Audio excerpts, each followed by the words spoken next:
Reconnue pour son calme et sa douceur apparente, la première dame du Gabon, Zita Oligui Nguema, semble victime de son apparence affectueuse et pieuse.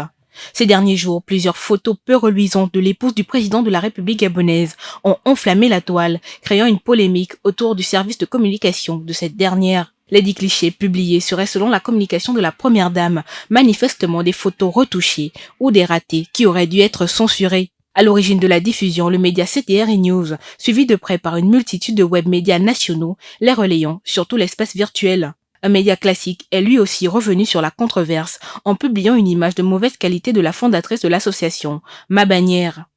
Interrogé, un des responsables a reconnu une défaillance de ces machines d'impression. Ces séries d'images peu flatteuses pour Zita Oligui Nguema suscitent des interrogations derrière ces publications.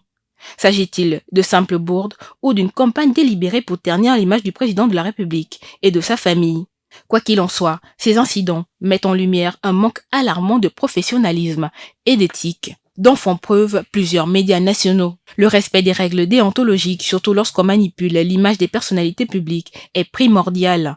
Diffuser des photos mal prises ou retouchées n'entache pas seulement la crédibilité des médias, mais nuit aussi aux personnes concernées et expose les auteurs à des poursuites. Il serait grand temps que les responsables des médias réalisent leur rôle et assument la diffusion d'informations correctes et respectueuses. En attendant, il faut renforcer les mesures de contrôle de l'image pour éviter ces fiascos à l'avenir. Protéger l'image des personnalités publiques, notamment celle du chef de l'État et de sa famille, est essentiel pour maintenir la confiance des citoyens envers leurs dirigeants.